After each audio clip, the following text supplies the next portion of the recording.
Today on the Manspace.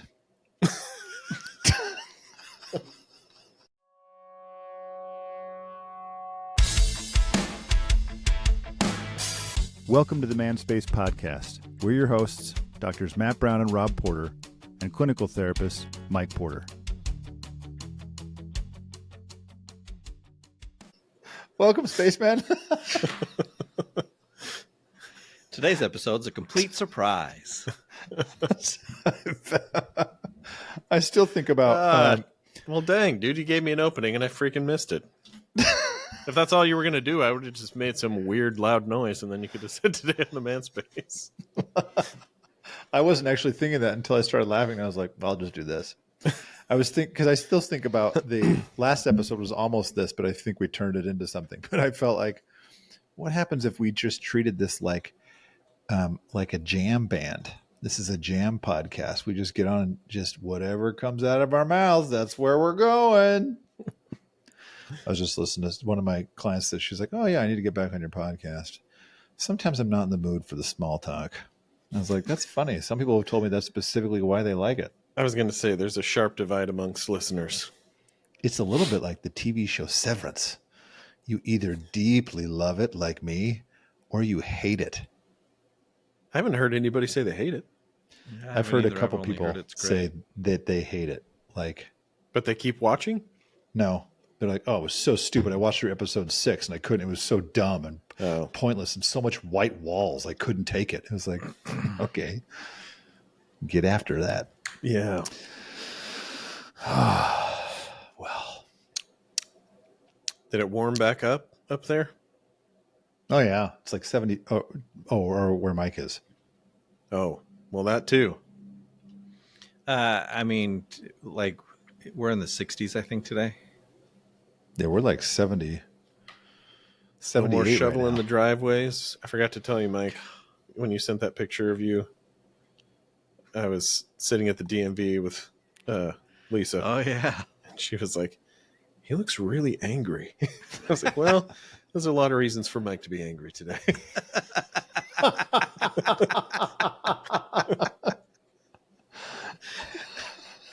Dude, this day's dumb. That's the funny thing. Like, I wasn't one, I get that a lot. Like, Jenner says it all the time. Resting angry face. She's like, when you meet clients, do you smile a lot? And I'm like, no. When I see, she's like, so, but you smile in front of your students, right? I'm like, no. And she's like, because you need to. You look angry. And I'm like, I don't care. Let them guess my mood. Dude, that same thing happened to me when in my master's program. Anytime I'd watch video of myself, the camera angle was up here. Mm-hmm.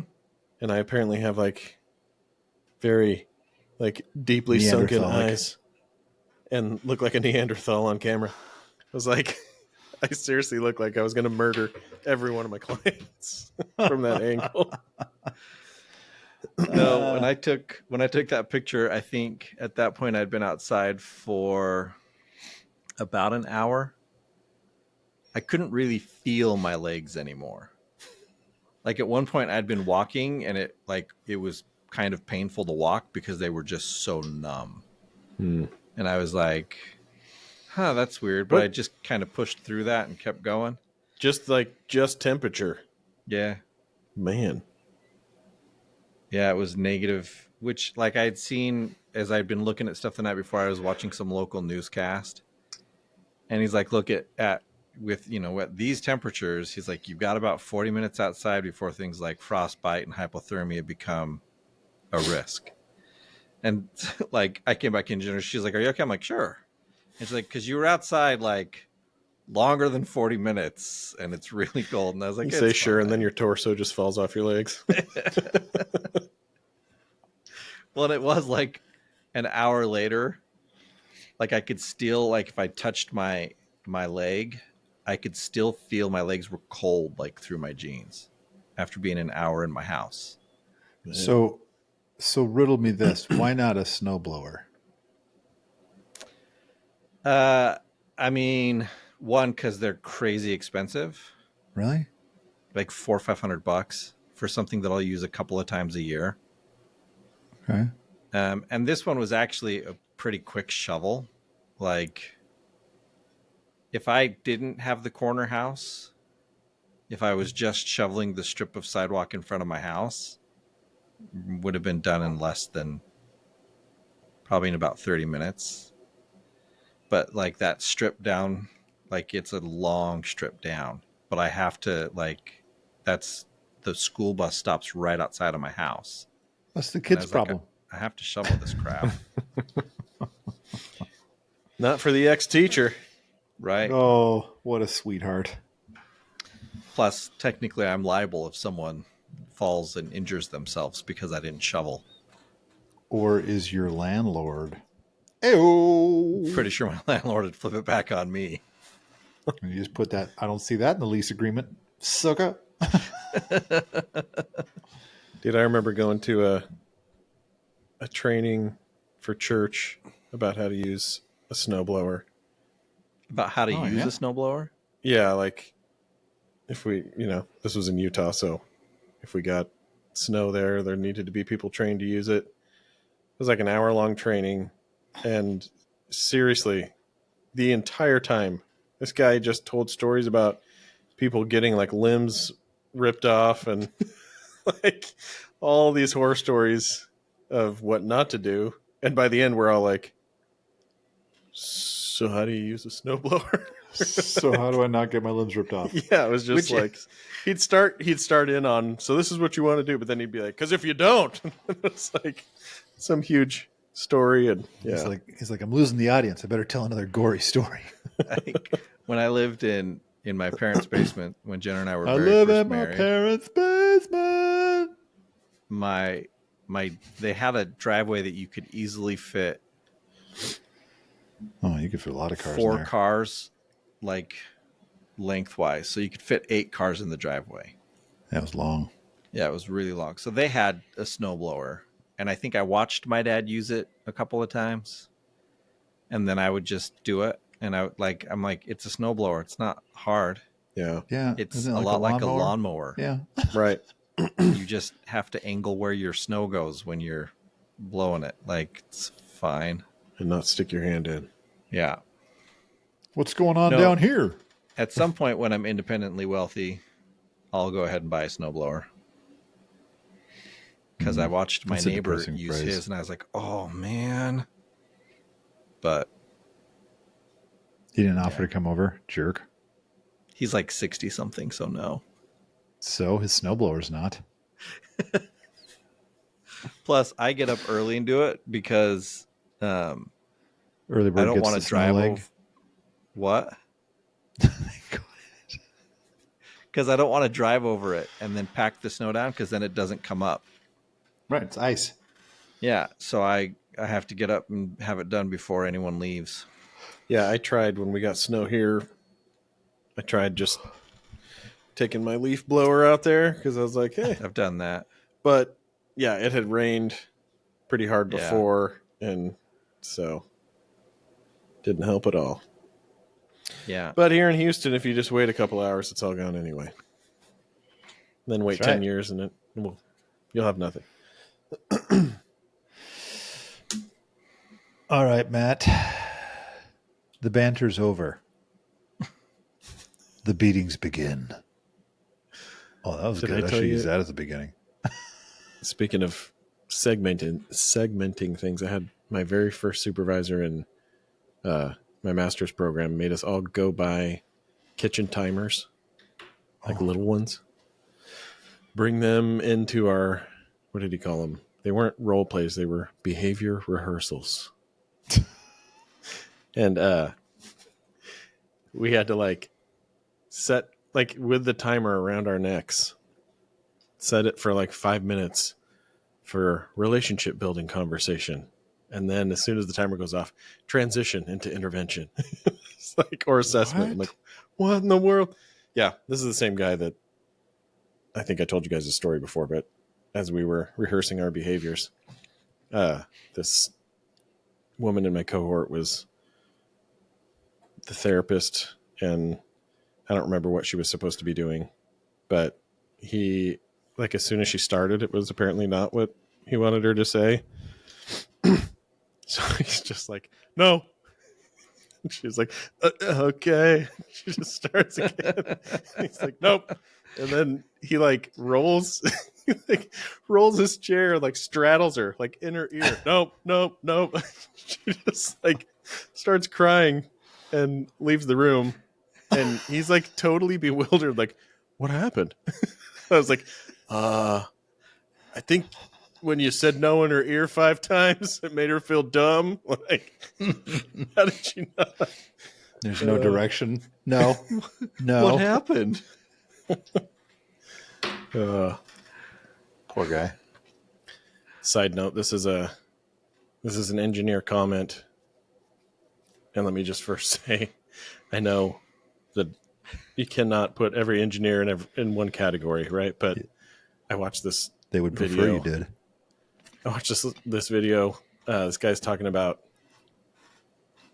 2 of his friends that were engineers, and he was like a philosophy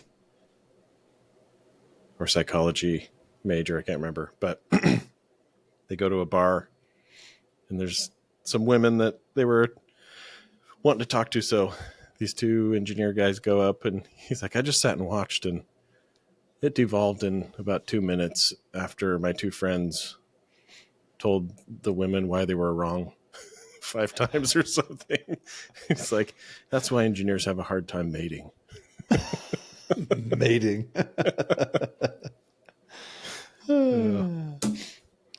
So topically, Yep, timer went off. now that my kitchen timer went off, Intervention. if I start saying anything else, just say no. I'll whisper it. I'll correct my behavior. So, like we said before, give this any categorization that works for you, but just for the sake of the episode, we'll call it couples where one partner's anxious and the other, or has anxiety, and the other person has ADHD. But since those aren't like particularly useful labels for me, although I'll say they have some utility for me, but you could look at it like somebody who's more forward thinking, somebody who's more like present thinking, somebody who, you know, one partner is like more fast, the other is slower. Sometimes people could say men and women. You could say masculine, feminine energy. You could say different, what's it called? Enneagram types. So whatever works for you, right? But I guess just describing like tendencies where you have one person who's maybe more like stability, security, and structure oriented. Uh-huh. And the other person is more like spontaneous and kind of in the moment and maybe flexible.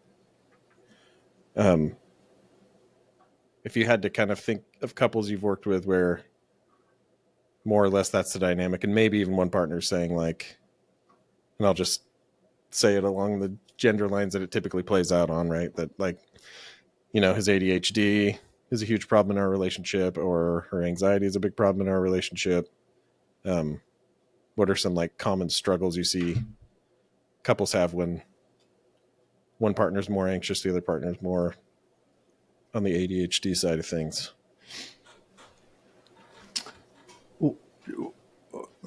What are common struggles we see in that dynamic?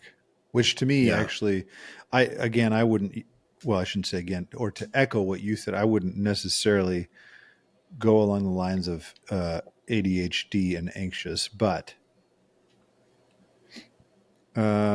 maybe this is just gonna be repeating those dynamics. So maybe you clarify if you mean something else. But I feel like one of the most common things I see in that context is the quote unquote anxious person is accused of being controlling, and the other one is accused of not caring, like being checked out. Yeah. Like I think that's, and maybe that's just describing the dynamic in a different way, but no, I think that's 100%. yeah, and I think you hear the the person who's on like the ADHD side saying things like, no matter how many times I get it right, the one time I get it wrong is what stands out. And the person on the other side saying like, no matter how many times I describe what needs to be done, no one ever takes on the mental load. Right. Yeah. I'm always the one with the mental load. Yeah. Yeah. That one kills me. It's like, well, it's not like there's inherently a mental load out there that someone has to pick up. You could put that down. Mm-hmm. Thoughtful Mike. Quiet Mike. We need cagey Mike to come out, dude. Yeah. Good luck with that today. I don't know. I probably see it the same way you guys do. Okay. Leave the room in tears. I'll just go now. Yeah, same thing. Yeah, I mean, like, I think in some of the couples, I can see the impulsivity of it becomes an issue. Like the impulsivity generally associated with ADHD, where there tends to be a lot of frustration because they don't stop to think about, or because their impulsivity is like occasionally, often, I don't know, associated with like porn use, and so that gets frustrating for the spouse, and has the added bonus of increasing the anxiety of the spouse, because they're lack of trust as like, yeah, but if like he's just going to go and like the next thing I know he's going to be looking at porn, because they just don't trust their ability to manage their impulses. Mm-hmm.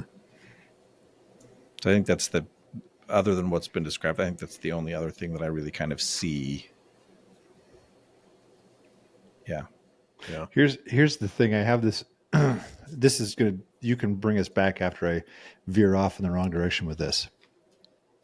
But I think I told you Don't give me the mental burden of this episode, dude. There's not inherently one, Matt. You're just picking one up. So I have I'm trying to make it not like a knee-jerk annoyance at the diagnosis game, we'll say, and specifically ADHD. Because if I say anxiety, I don't mean that in a diagnosis sense. Mm-hmm. I mean that more like, hey, look, everyone's got this at some level. Yours is coming out this way. I'm not saying you have generalized anxiety or anything like that. And I worked with somebody once who, well, I didn't work with him. I was talking to him as another therapist, and he was saying, that, he was diagnosed in adulthood with ADHD, which is pretty rampant right now. And he's like, man, you'd be surprised. ADHD is like, it's one of the, from what I've seen working with couples, it's like one of the biggest factors in messing up couples. And I was like, weird. Here you were diagnosed with it, and now you're seeing it everywhere. That's so weird. Mm. And some behaviors I've worked with couples where they're like, well, this is the ADHD in him. I was like, no, that's the avoidance in him. He doesn't want you being mad at him. And so he's going over here and doing this. And also, it's just human nature to notice different things. Like, we have this expectation that's like, hey, if you're talking about the relationship, your brain should be 100% laser focused. If it's not, you probably have ADHD. It's like, no, of course it's not. It's going to dip in and out. There was a weird noise over there. What was that? We imply that there's somebody out there who's like, I notice nothing else but the thing I'm talking about. And it's like, let's slow down. Now, I'm not saying there's no such thing as ADHD. Keep that in mind. But it also, like, I had somebody in my office the other day where I was like, I think this person could be bipolar. Like, and not like they're moody, but like literally it's like, so you didn't sleep for 4 days and you wrote a book, and it's like, and then you haven't done that in 10 years, but now you're doing this thing, like, and I thought, well, wouldn't it be interesting instead of saying, hey, you're borderline, or sorry, not borderline, you're bipolar, wouldn't it be interesting instead to say, hey, look, dude, you have this capability to really accomplish a lot of things, but you need to have an anchor. Like, know that you have this potential, but also know you have this potential, like a positive and a negative. And so sometimes with couples like this, you know, I've reframed it this way. I'm sure you guys have of this. We all pick kind of the person who has what we're missing without knowing it. If I'm kind of rigid and tightly bound, I want someone who's kind of in the moment and freewheeling. And then I hate that about them down the road. Mm-hmm. But it's like, well, maybe it's a strength. Maybe there's a back and forth. It's nice that you guys can kind of balance each other. How do you learn to work with that? Instead of, because especially if someone's been diagnosed something, it's really annoying as a couples therapist. When someone's been diagnosed, it's almost like, well, there's the problem. There, we just found it. It's because this guy or this girl's got this thing. So, yeah. And so that's why I liked that you started off by saying, well, you know, whatever you would want to call it, because too many people call it the other thing too quickly and we overlook relational dynamics and we go back to this internal dialogue of like, well, he or she has this or this. Mm-hmm. And then it becomes, especially like, because a lot of the people I work with, they tend to be women who will exhibit more kind of external anxiety, the structured stuff you're talking about, Matt, maybe rigidity, you might call it. And, but it's never been diagnosed. It's just like, hey, that's, you know, you have that going on for you. You like this structure because of this, this, and this.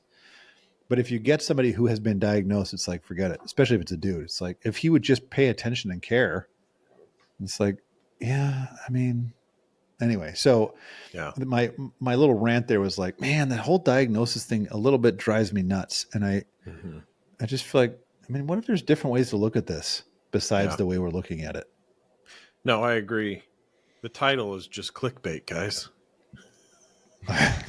And then we'll get into what we're really talking about. No, that's true. So make sure you put those two terms in there. Anxiety and ADHD. That's what I specifically titled it. Well, let me see, like something about, are you an anxious ADHD couple? Yeah. It's in there, baby. Clickbait. Well, no, I agree because I think that, again, I think that, well, we could do an entire episode on all of our opinions on diagnoses. So we have before. People are probably getting tired of hearing us say that, but I think something that's helpful for me to use as a framework is just the idea of focus. I kind of feel like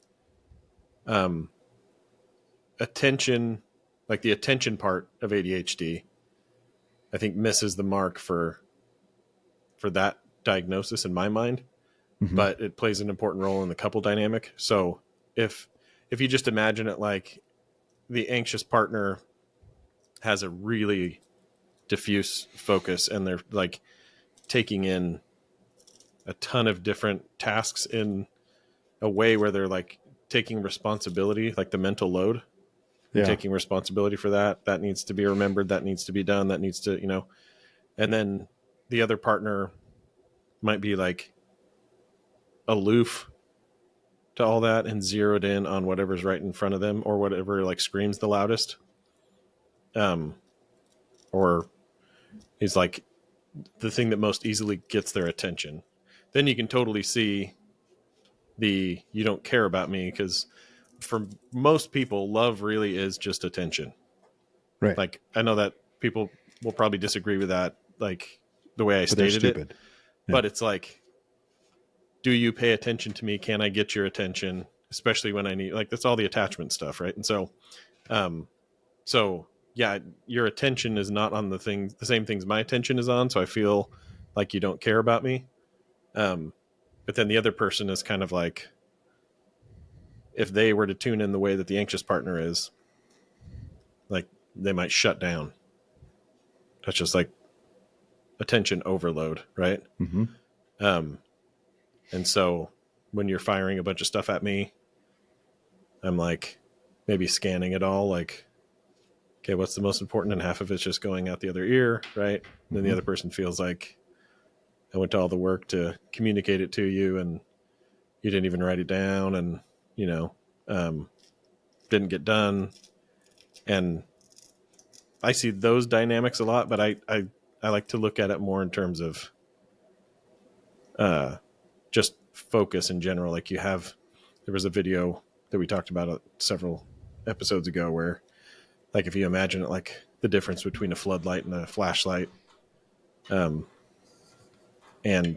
I think this is where some people describe it in terms of like masculine and feminine energy, where that book I told you I was reading that I got like super upset about, because it was like the guy's like, dude, if you're not in your masculine energy, then she has to make decisions by herself. She can't do that.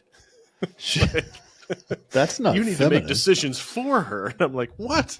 So, but I do think there's a little bit of like if I'm a woman and I'm thinking just in terms of just like nervous system already, especially if she's had kids, already hardwired in a way to other human beings. So I'm more like hypervigilant anyway. I've got more, areas of concern going on.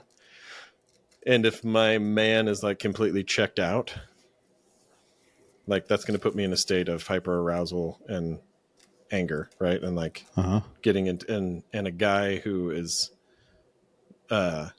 doing what, sadly, like we've talked about these studies before too, but it is like pretty overwhelmingly established that guys care more about things and women care more about people, which is like really real sad for guys, right? But I don't think that's true for every guy, but I do think if that's a natural tilt, then it is important to pay attention to where you're at. If you're at home, right? Like where are you putting your focus? And, but also with some boundaries, because you can't be so overwhelmed in the other direction that you become ineffective. But I think that's where a lot of communication breakdowns happen. That's where a lot of couples fight about like household responsibilities or other types of things, right? And we all, I think, look at it like, okay, well, that's where your pattern is manifesting, and so let's describe your pattern, right? But I think for couples, like that's really where the experience is. It's like, we're stuck here. I can't rely on you, or I can't ever get it right with you. And it's kind of like a zero-sum game all the time. And I think that can become super frustrating. And I just think it's important to validate that, and to your point, Rob, there's no pointing to your partner's deficiency that fixes this. Right. If you would go straighten out your ADHD, or if you'd go deal with your anxiety, right? Like that wouldn't fix us. It could help. Right. But yeah, that's not really what we're talking about here. Yeah. Well, especially because I feel like, sometimes I feel like I'm turning into the Jay Haley of the 2025s, where I feel like I'm just walking around skeptical of like, stupid, that's not right. That's not right. Like all our research, it's like dumb. Nope. Yeah. Like sometimes I'll read research like, oh, that's interesting. I think that's not at all what I see in my office though, like ever. And so I think, how true is that? How much of this is self-report? How much of this is, we try to make it as good as we can, human subject research, but it's always going to be flawed in some way, because you can't manipulate humans the same way you can manipulate two different inanimate variables. Mm-hmm. So like, cause I look at this and I think about so many couples I've seen where the husband is blamed, for example, for ADHD. And I think actually to go to this idea, where it's like he's checked out, and I think he is not checked out. Or if he is, it's not because of ADHD. It's because I've watched him actually be very attuned to you and trying to figure out what he's supposed to do or say or whatever. And then eventually, sometimes it's reached a point where by the time they get up in my office, it's like, now he looks checked out. It's like, right, because he burned out on trying to attune and figure it out because he could never get there. And now he's tuned out. It's like, see, he's totally ADHD. He's staring out the window. It's like, it's because he's heard this conversation 50 times before, and always at the end, he sucks. So he's checking out because he's like, just get to the part where I suck and this can be over. So I would like if we said go get treated for ADHD, I think this isn't going to go away. Mm-hmm. And that's the part too where I get all frustrated. It's like we try to make everything so individual, where it's like this is clearly a relational issue. Like if you could, like you said, Matt, maybe it's the feminine, masculine, but I mean that can flip. I've had couples recently where it flipped, where like I watched a couple recently where he looked just totally dejected because I asked this question of like, hey, what could you have done more effectively? I asked them both in that conversation. Mm-hmm. And he kind of paused and he's like, well, I could have done this. And then I think it would have gone like this. And he's like, yeah. I was like, that's a good point. Yeah. And I looked at her and I said, what do you think? And she goes, I started laughing because I was like, oh, geez. And she goes, I mean, nothing. Mm-hmm. Like, I was like, you've got to be kidding me. And I said, that's actually one of the problems you have is that you have over multiple times, because as soon as she said it, his face kind of like sank. Like, yeah, okay, I know it's me. I suck. I'm the one who sucks. Yeah. And I said, that's part of the problem is that you cannot see that I'm not saying you did something bad. I'm saying you did something that created an outcome you didn't want. You can't just say, I nailed it and he didn't. Mm-hmm. Part of this is that you will not budge. And so I watched him check out when that happened. And it could be like, I've done it before where I'm like, dude, where's your head right now? He's like, oh, there's a squirrel outside. And she's like, see? And I was like, do you know why? You just freaking berated him for 5 minutes. So of course he checked out. So again, the squirrel wasn't yelling at him. He's up there in his mind offering him some. Nope, it's gonna sound wrong. So I think I guess I want to just add to what you're saying that just to kind of scratch the ADHD itch, right? For any listener out there that like, there are situations where people in their relationship, in their couple relationship, in their friend relationships at work, it's like, okay, this is a consistent thing where you can't get organized. Like bad things are happening. So figure it out because it's affecting you in all these settings. And by extension, it's affecting us. And that in and of itself is worth its effort, right? Same thing with anxiety, right? If it's like, agreed, you're having all sorts of like health issues as a result. And, you're also never able to get, either organized yourself or get people to organize around you because you burn people out, right? Or, you're moving too fast and you're not seeing things right. I think that's worth exploring.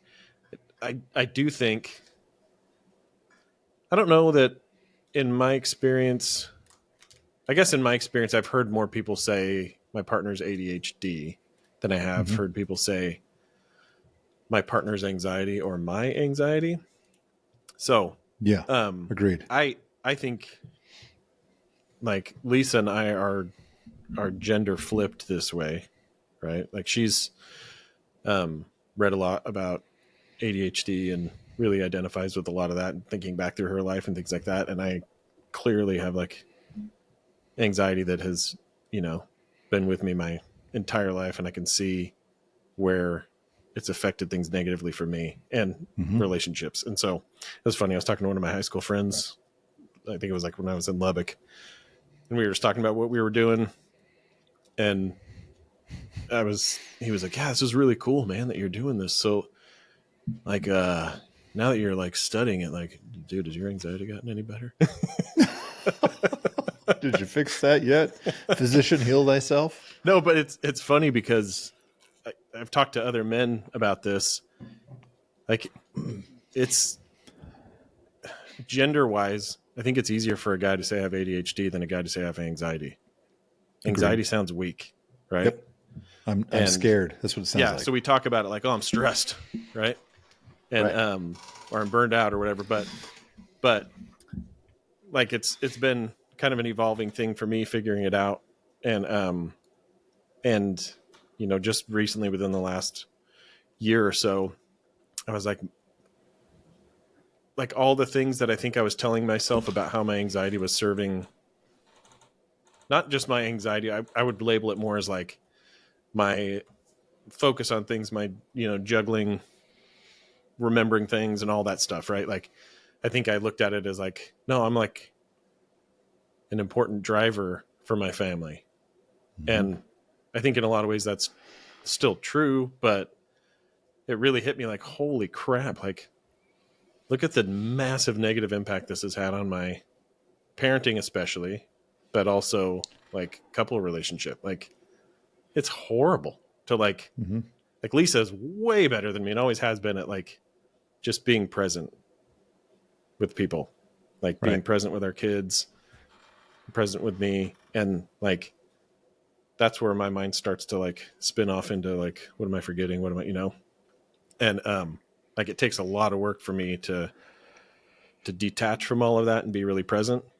It's getting a lot easier, you know, as I've worked on it for a long time, but I can't think of, and this is probably my failing in sessions. I don't know how much I've highlighted the negative impact of anxiety because it always just sounds so socially acceptable and responsible. Like that's the adult in the relationship. That's the person who's got it figured out. That's the person who's remembering this stuff. That's the person who's like, it's like, dude, that is so not true. Like it is on the one hand, but it makes everybody feel horrible, you know, including you.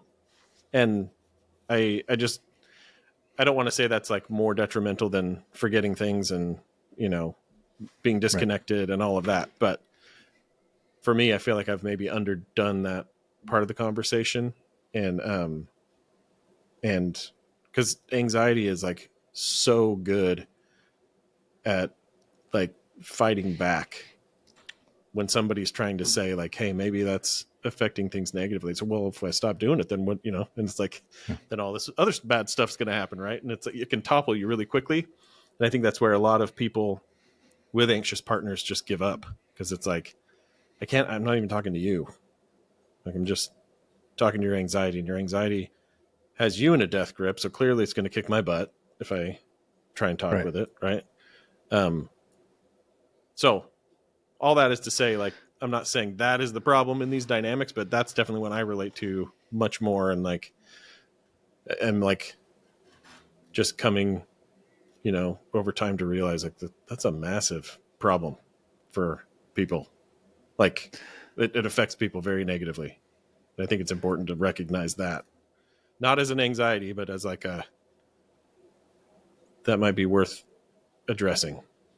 Well, I think like going back to something Rob was saying, right? Like identifying there's positives and negatives to both of these. Like Ryan Reynolds has referred to his anxiety, which he's hilarious to watch because he's got like massive anxiety. He's quite open about it. Yeah.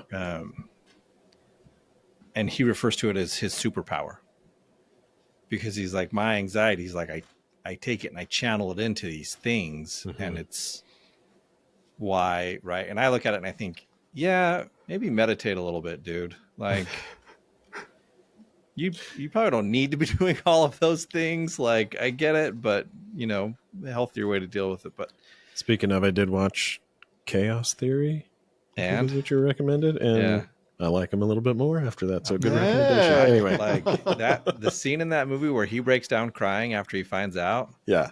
That is like heart wrenching for me. I'm like, oh, that is so like, anyway. But I think like I was talking about this with a friend the other day where I really, if someone tries to say like, well, but that's because of your ADHD, which I've had two different supervisors, my wife, I've had lots of people point out like, hey, Mike, you got some stuff going on there. You should probably medicate for that. And I keep not, but yeah, you do. That's true. I do. Probably not nearly enough.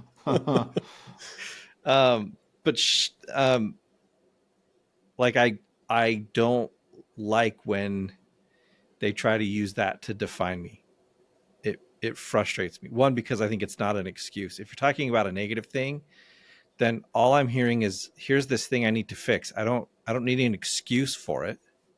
And this friend I was talking to was saying, you know, he's like, I had gotten upset with my kids, and he said, and then I excused myself because I recognized, which to me, I thought, way to go, dude. Most people don't, but way to, you know, take yourself out and say, I can't keep going like this.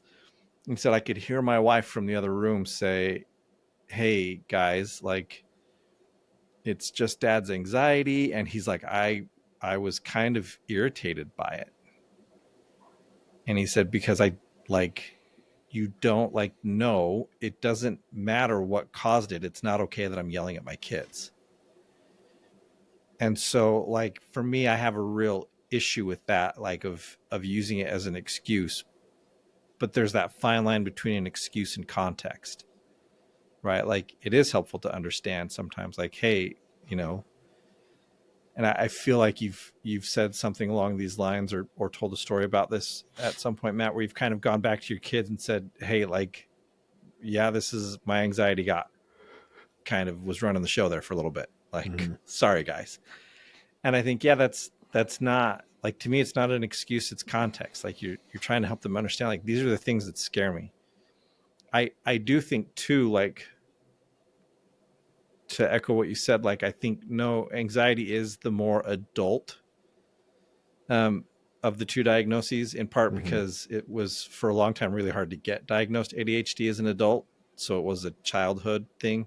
Yeah. Plus, we all knew the ADHD kids in class and they were irritating. Like, or awesome. What now? I said, or awesome. Sure. I knew lots of students who just found them irritating. But Mr. Porter, I know, guys, just, it's fine. Like, don't worry about it.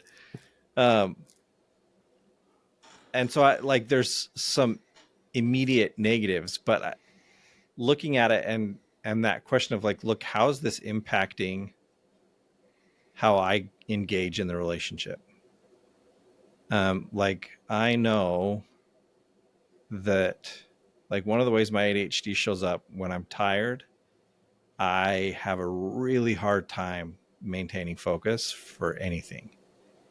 And I will, like, little things, and I will chase it, and that's it. It's gone. Like, I'm not going to remember what we were talking about 30 seconds before. It's totally gone for me. And so it's not that I saw a squirrel run behind, it's that I could not pull my focus back away. Like, that's it. That's just where I'm at now. And it's, you know, there's times it's caused problems because someone's trying to have a conversation about me and I can't keep track of the conversation. And, you know, like, I can think, I don't know if my clients would have picked up on it, but I can think of times in session where I'll start going and I'm like, oh, I don't even know where I'm at anymore. Like, I'm so far gone, it's ridiculous. And I'm clearly not anywhere near where we had been. Right. And so it's looking at, how is this impacting how I'm engaging? And if it's problematic, then what am I going to do about it? It's for me, like I said, do I have ADHD? Yeah, probably. Like, you know, there's a ton of evidence I do, but I still have to figure out how to manage it. I still have to figure out how to be functional in these relationships with it. And there are still ways in which, like, as we've been talking, one thing I realized, I was like, oh, I think one of the things that, like, I tend to notice, like, lots of stuff, which, you know, a lot of people are like, well, yeah, because you can't stay focused. And I think, sure, maybe, but I also don't miss very much in a room. My students hated it because they could never get away with anything because I saw everything, because I just, like, that's just the way I am. And is it an ADHD thing? I don't know. It's not one of the diagnostic criteria for ADHD, but like, it's just how I've always been. Whereas I look at, you know, Jenner, and like, she's the more anxious, I think, of the two of us. And no, when her anxiety gets up, yeah, she'll miss a lot because she gets so focused on, you know, these things that she's trying to problem solve. So I don't know. I got rambling. I mean, no, as you're talking about it, that's where I like the idea of focus, because, like, who's to say at any given time where the focus should be? And usually that's determined by, like, three things, right? the person who speaks up, who's most likely to speak up, will determine like what the focus should be. Mm-hmm. And for them, it's always going to be tied to like discomfort and worth. So whatever makes me more uncomfortable is going to get the focus. If I'm the one speaking up about it most, then I will be driving that point and like trying to get people to comply with that. Or it's like my worth is affected by how much attention you pay, right? And so I use that as like a way of communicating to you that, you know, you're making me feel like I don't matter, right? Either you're making me feel like I'm horrible because you're saying I'm not good enough, or you're making me feel like I'm not lovable because I've told you this 15 times and you haven't done it, right? And like I think one of the best things to do in this dynamic is like depersonalize everything. And I think, like we're saying, don't look at it like I have to fix my ADHD or my anxiety before you've stepped out of depersonalizing everything. Because if you do it that way, all you're doing is saying, fix that so that I feel lovable and comfortable. Right? And it's like, well, now you just saddled me with something instead of, that's not about me. That's your particular growth challenge, and work on it for those reasons. Like work on it because you can learn to manage that better and feel more competent and, you know, feel more forward moving as an individual. And then our connection that comes from that place is going to be what we're really after anyway. Right. But it's hard to depersonalize a lot of these things because there's like years and years of interactions with other people around those very same issues. Well, and I think too, it's hard to not have it come off as sounding like, well, that's a you problem. Yeah. Right. Which is but that's the thing. I think, yeah, someone can want me to fix my ADHD all day long, but until I recognize where it's a problem for me, I don't care. Yeah. Like I started realizing like restaurants are a really hard place for me. One, because they have TVs freaking everywhere. So it doesn't matter where I'm sitting, I can see a TV. But two, just the conversations, the number of people walking around, like I have such a hard time staying focused. And it took Jenna a long time, one, to realize what you've pointed out, that it wasn't personal, that it wasn't that I wasn't engaged with her, that I wasn't, it's not that I was trying to watch the waitress as she walked by. It's that somebody walked by. It didn't matter that it was the waitress, because that's who's usually walking by, but it wouldn't have mattered who. Like I'm just going to follow if I see movement, right? Like I'm going to turn to it, kind of thing. But for me, I started realizing that I didn't like that when I would go into these restaurants and stuff, I was not as engaged and present with Jenner. And so I started looking at ways that I could help increase my focus. Like I would choose to position myself so, like, it seems like you can always see at least one TV, but I would try to take the one TV. Jenner would usually help by trying to make sure I only got the one TV. But, I would do things where I like just anything I could to help keep my focus where it was, because I wanted to change the way I was engaging when we were out to dinner. She had, but until I decide it's a problem, she can complain about it all she wants. I'm not going to fix it. Yeah. Well, I think because I like that framing of it. That's spoken from this side where it's like, no, here's something that I can see I have an issue with, which would be ADHD type behavior, if not ADHD directly because I've been diagnosed or anything like that, but just that I know I do this, and so I want to re-engage it this way, which is different than my wife is pinning everything on my ADHD, which is funny because sometimes, because I agree with you, Matt, I actually would you believe this morning, I had a conversation with somebody about, you guys need to depersonalize this. And I said initially, to this woman, you're not going to want to follow me at first, but I need you to go with me. Let's validate what's going on for you. And then we're going to pause that. And I'm going to go over here and we need to figure out why he was doing what he was doing. Because I don't think it's what you think it is, which is he doesn't care enough. He doesn't this enough. He doesn't this or this. It is actually, or even in this context, that he's too distractible. And it's like, actually, I think he was paying much more attention than you think. And because he's paying attention to like your nonverbals and this, and this, his quote unquote anxiety is going up, but it's going to look to you like his getting distracted. And so if you can understand that what he's trying to do is attune, then it suddenly becomes depersonalized. It's not like, oh, he doesn't just hate me or whatever. It's like, oh, okay, this is him trying to engage or whatever it is. I like your example, Mike, though, because it is a thing where it's Jenner working with you to say, hey, look, let's just see if we can get this focus going. Like, I think we pin too many things. Like, Mike, when you're saying, I notice everything in a room, I think that's a great thing. Sometimes. Well, sure. Just like anything is sometimes. Right. I mean, anxiety can be productive. And you're right, Matt, it is usually looked at as the productive adult thing because and so most people I talk to when I say, you're going to have to let some things go, like, what? I'm like something's going to fall. I'm like, well, you can pick the thing that's going to fall or they're all going to fall. So pick one. And then they're like, no, they all fall.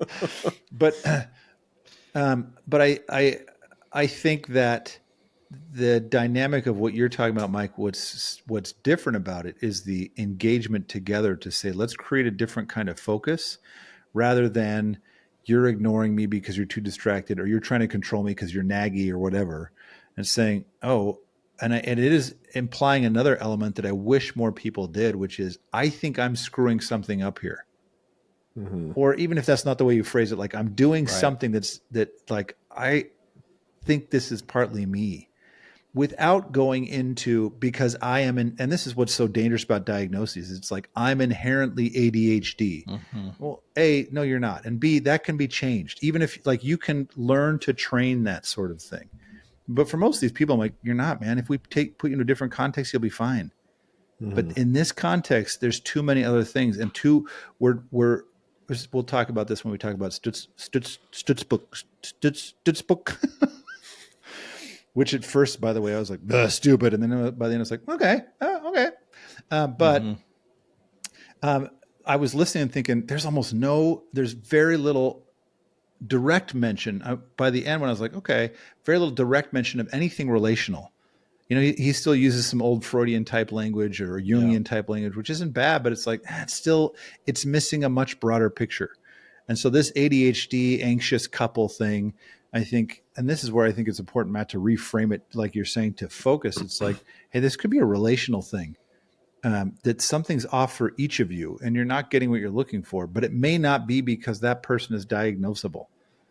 It could be a dynamic between the two of you that needs restructuring. And that's what, Mike, you're saying you're doing with Jenner is like, let's restructure this dynamic because it's not working when we go here. And you can say, that's a struggle I have. I want to look at stuff. I mean, I still position myself at lunch day with my son. I positioned myself in front of the TV so I could see it. And I was like, that was probably a dumb idea. I still talk to him. Okay. Gosh. It's like, sometimes it can be an okay dad. Dad. Hey, Dad. Well, so I guess we're telling spacemen to renew their focus, and women. Right? Yeah. Hey, when are we doing that? Oh, go ahead, Matt. I was going to say, as an exercise, as a couple, just get those old mag lights and just go. Go floodlight, flashlight, and practice your flexibility. See the benefit in both. And you can turn that into something sexual. Flashlights and flexibility. That'll be our next topic. When are we doing the book thing so that I know and so that spacemen know? Yeah, tell me because I haven't started, so I can read it this week if we want to do next week. We can do it next. I think we could do it next week, but let's just do it next week. Okay. Yeah, so that means spacemen, when you hear this, you have 2 weeks to finish. Say the book again in case not Nobody remembers. Lessons, Life lessons. life lessons, not lessons for By life. Phil Stutz.